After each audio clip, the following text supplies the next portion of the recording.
है कि इंद्र बार बार हार जाता था युद्ध में। तब उसने अपने गुरु बृहस्पति से प्रार्थना की कि हे गुरुदेव, मैं युद्ध में विजय कैसे प्राप्त करूं? तो भगवान बृहस्पति ने कहा, इंद्र, मैं तेरी रक्षा जरूर करूंगा। पूर्णिमा के दिन तू मेरे हाथों से रक्षा बंधवा लेना, तुम्हारी निश्चय ही युद्ध में विजय हो जाएगी। तब सर्वप्रथम रक्षाबंधन भगवान बृहस्पति ने इंद्र को किया और परिणाम हुआ युद्ध के अंदर इंद्र की विजय श्री प्राप्त हुई। तब से लोग सद्गुरुओं से रक्षाबंधन करवाते हैं और कहते हैं, एक बार जब भगवान वामन बलि को छलने गए थे, उन्होंने 3 लोक लिए, पर बलि राजा ने कहा आप मेरे पाताल में रहिए। भगवान वामन पाताल में रहने लग गए। तब लक्ष्मी जी बड़ी दुखी हो गई, कैसे लाऊं?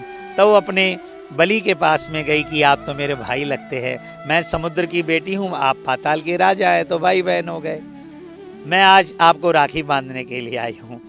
और बड़े प्रेम से बलि ने राखी बंधाया और कहा, बहन क्या चाहिए तुम्हें? कहा, जो मांगो मैं दे दूंगा बहन।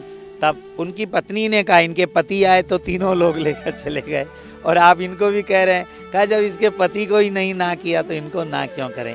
बहन जो मांगना मांगो। पर बहन ने कहा, भैया मेरे पति आपके यहाँ द्वारपाल बन के बैठे हैं, बस वो ही दे दो हमें तो, बस और कुछ मुझे दक्षिणा में नहीं चाहिए।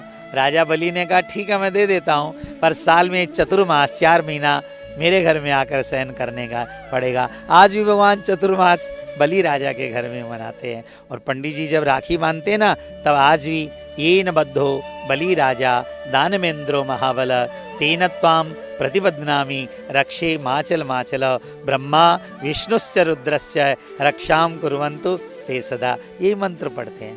लेकिन हमारे वेदों में और पुराणों में, देवी भागवत में इस पूर्णिमा को हयग्रीव जयंती के रूप में मनाया जाता है। हयग्रीव राक्षस हुआ था जिसका घोड़े का सिर था। उसने ब्रह्मा से तप करके वरदान मांग लिया कि कोई हयग्रीव ही मुझे मार सकता है, घोड़े के सिर वाला। तब भगवान विष्णु को घोड़े का सिर लगा और भगवान विष्णु का उसके साथ में युद्ध हुआ। उस हयग्रीव राक्षस ने सारे वेद मंत्रों को समुद्र में फेंक दिया था। अब समुद्र में बह गए थे। तब भगवान घोड़ा बन के अपनी पूंछ के द्वारा वेद मंत्रों का उद्धार किया। आप जानते हैं, विश्व का सबसे बड़ा संगीत, चाहे आप वायलिन बजाइए, कोई तार यंत्र, वो सदा घोड़े की पूंछ के बालों से ही बनता है, क्योंकि वेदों का उद्धार करते समय घोड़े की पूंछ में ये ताकत आ गई। आज भी तार यंत्र उसी के बनते हैं। वेदों का उद्धार